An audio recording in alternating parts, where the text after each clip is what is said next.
길다면 길고 짧다면 짧은 시간 100여일을 앞두고 조 바이든 미국 대통령이 민주당 대선 후보직에서 사퇴했습니다.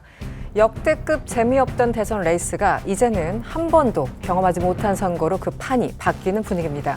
이번 대선 최종 승자는 누가 될까요? 오늘 ECW 주제는 미국 대선 신의 개입입니다. 조 바이든 미국 대통령이 대선 후보직을 전격 사퇴했습니다.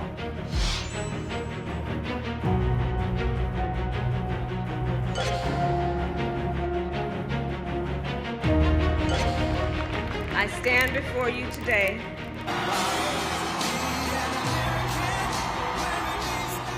There's never been a lunatic like this.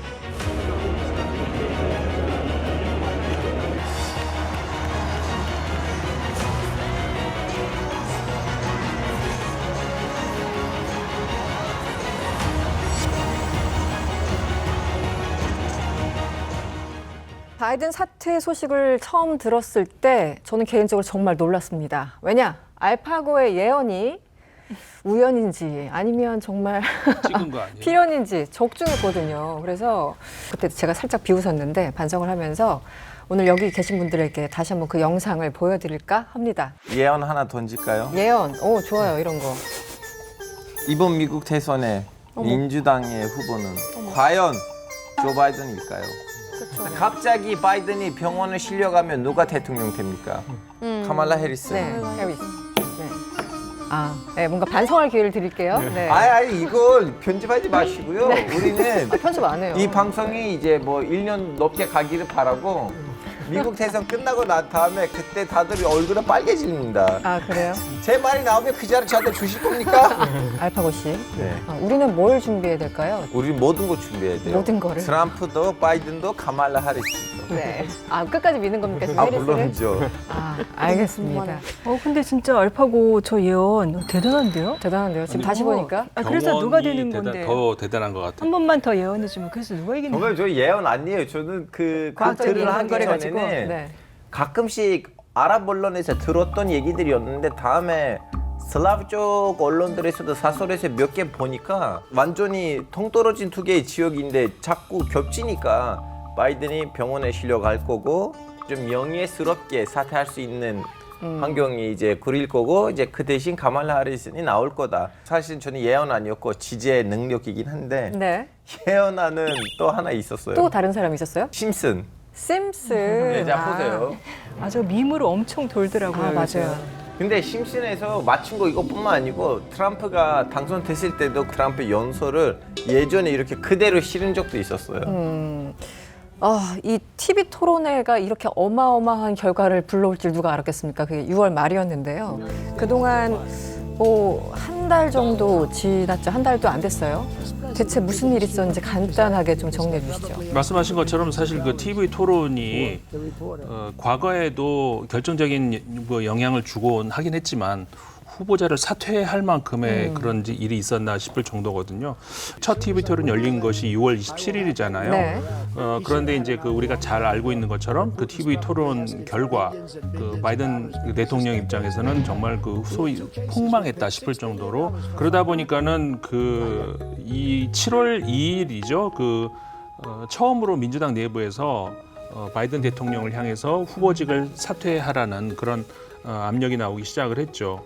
그리고서는 바이든 대통령이 이제 여러 그 ABC라든가 인터뷰를 언론들과 많이 했는데 한 일주일여 정도 계속해서 본인은 완주할 것이다. 완주하겠다는 그런 의사를 계속 표명을 했었죠.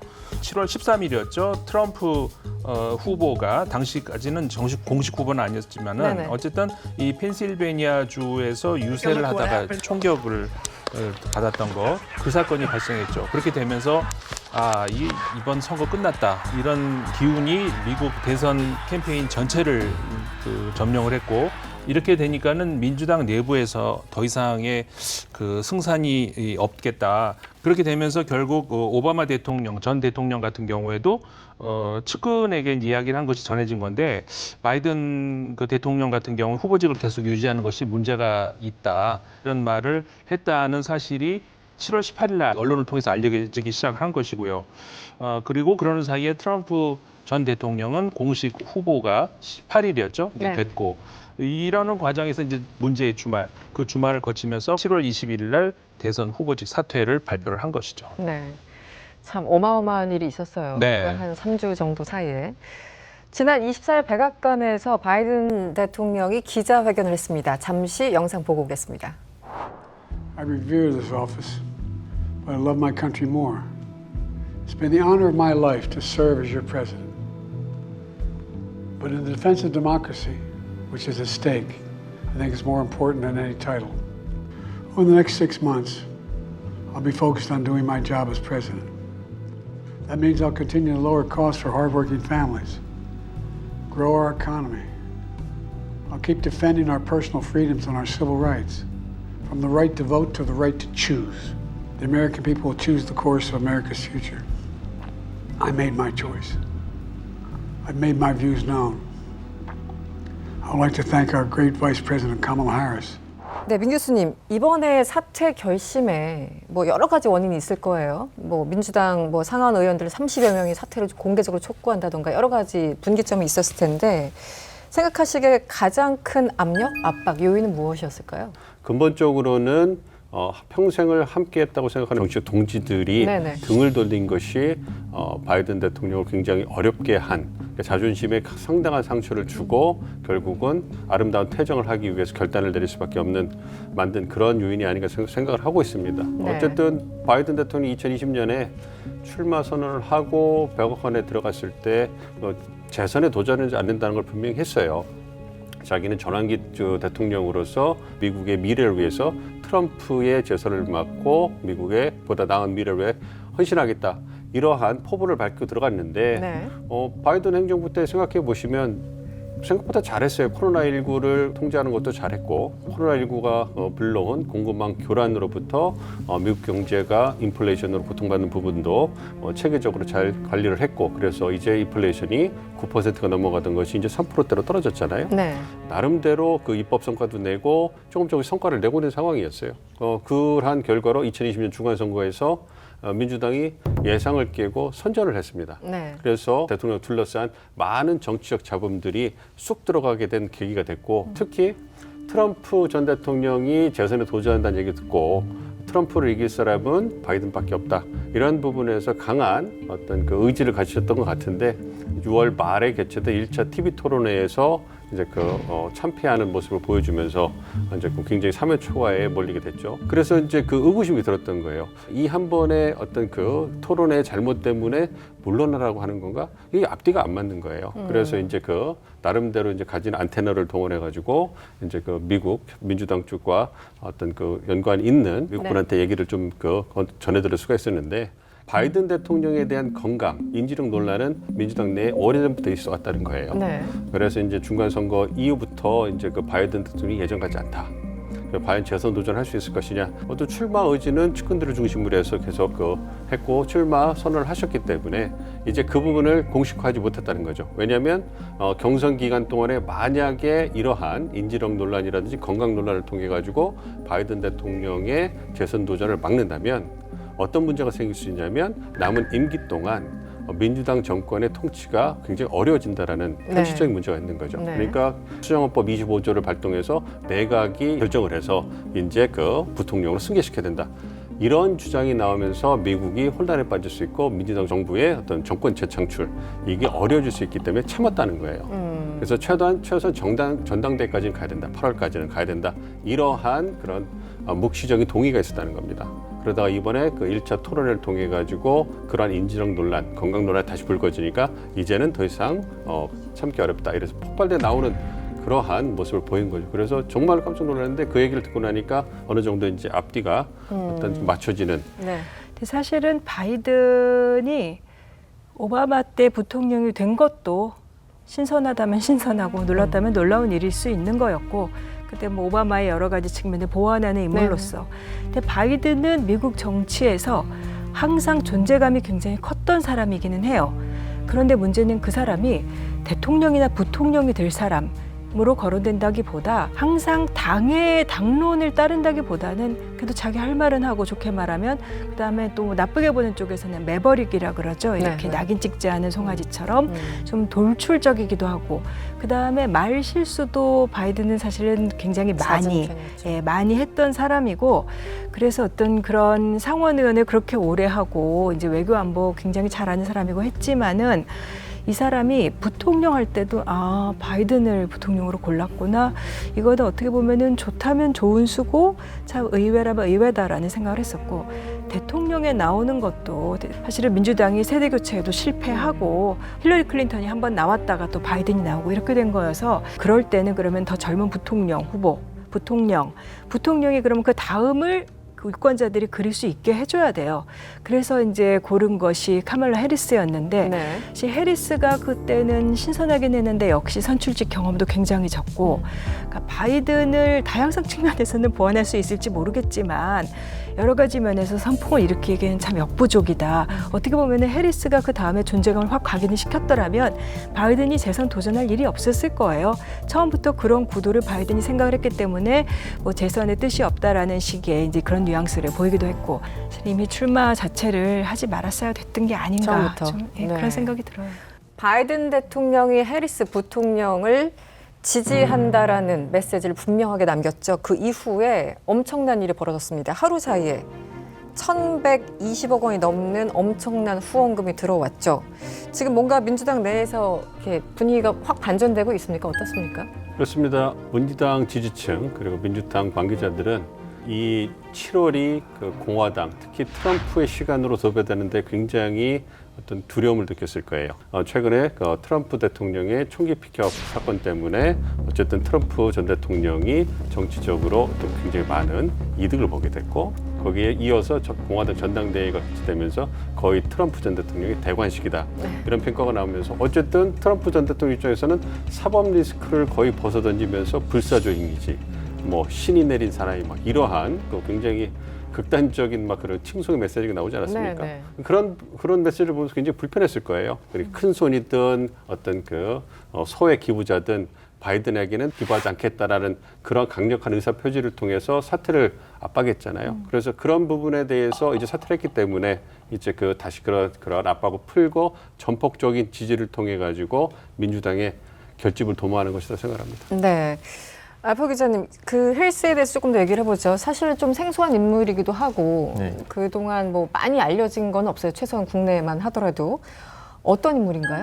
해리스 부통령. 일단은 이분의 엄마는 인도 남부 다밀족 연구원이시고요. 아빠는 이제 자마이카 분이시고. 네. 그리고 이제 이분이 최초 이제 캘리포니아의 이제 또 흑인 계열 이제 법무장관이셨고요. 그리고 이제 이분이 민주당 안에서도 진보 계열 분이에요. 네네. 예. 그리고 근데 문제가 뭐냐면 이제 검사 출신이긴 한데 자기 지지 계층을 못 만들었어요. 결정적인 거 뭐냐면 완전히 이분을 싫어하거나 완전히 이 사람을 사랑하는 계층이 없어요. 그러다 보니까 이거는 단점이나 장점이거든요. 그럴 수 있겠네요. 왜냐하면 수많은 정치 계층이 아니면 정치 세력이 아, 이 사람이랑 충분히 합의를 할 수가 있다고 할 수 있는 그런 분위기이고요. 그리고 이제 사람들이 아 팔레스타인 이스라엘 문제에 있어서는 이분이 바이든보다 더 나을 거다. 왜냐하면 진보 계열이잖아요. 근데 이분의 남편이 유대인이시거든요. 네, 그런 것도 있고요.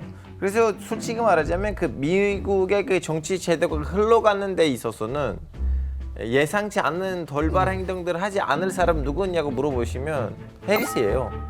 바이든보다도. 아, 그냥 무난하게 간다라는 네, 뜻인가요? 무난하게 갈 수 있는 그 미국의 그동안 흘러갈. 근데 뭐 물론 이제 여성 문제에 대해서는 좀 말이 많이 나오신 분이고, 그리고 이제 트럼프보다 나이가 어리니까 네. 그 트럼프는 바이든한테 노인이라고 했었는데 네. 지금은 이제 해리스가 나이 논쟁을 할 수가 없게 됐어요. 네. 네. 그리고 그 말을 했어요.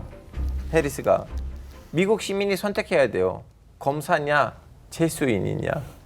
범죄자냐, 네. 검사냐, 범죄자냐. 지금 프레임이 그렇게 이제 잡혀가는 네. 것 같습니다. 네. 그러면서 그 해리스 부통령이 내가 안다 트럼프 같은 유형을 머리면서 거의 맞짱 뜨자 이런 분위기인데 소장님은 어떻게 보십니까? 해리스란 인물에 대해서 뭔가 이렇게 딱히 남는 인상이 있으셨나요? 그러니까 부통령까지 이르게 한 것은 그 아까 알포 기자님 말씀하신 것처럼 캘리포니아주의 이제 검찰총장하고 그렇게 하면서 많은 여러 가지 이제 일들을 남겼잖아요. 그 백투 트랙이라고 하나요? 어떤 새로운 제도를 하나 만들었는데 네. 그거에서 굉장히 다른 주에서도 따라할 정도로 굉장히 그 반향이 있었고 그러니까 범죄를 줄일 수 있는 뭐 이런 그 획기적인 방법이었는데 그런 것들이 많이 있었는데 그래서 이제 부통령이 됐는데 부통령이 된 다음에는 사실 존재감이 없다 이런 평가가 많이 있지 않습니까?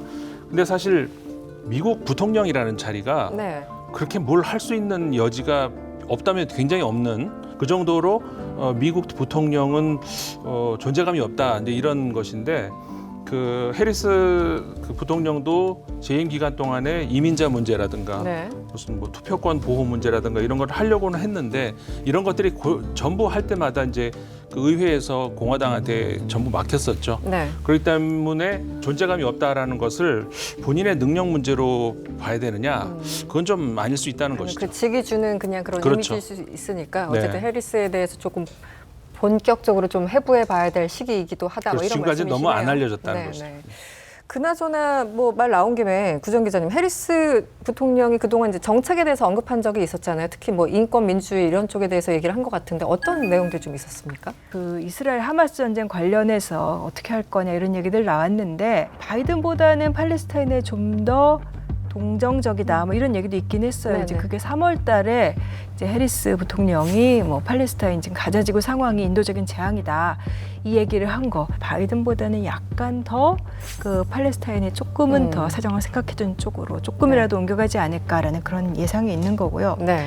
뭐 예를 들면 뭐 한반도 정책 이런 거에 대해서 지금 말할 수 없을 것 같아요. 그렇죠. 뭐 네. 원칙론자, 인권을 중시한다. 그건 바이든도 마찬가지입니다. 알겠습니다. 그래서 뭐 타회 이슈에서는 뭐 여성, 이제 뭐 낙태권 문제라든가 이제 이민 이런 거에서는 굉장히 진보적인 편에 서 있죠. 근데 네네. 이제 또 노동 문제 같은 데서는 그 미국 노동청년맹이라든가 이런 쪽에서는 이제 해리스를 뭐 지지를 선언을 했거나 노동단체들은 그다음에 아니면 지지를 선언을 곧 한다라고들 보도들을 하더라고요.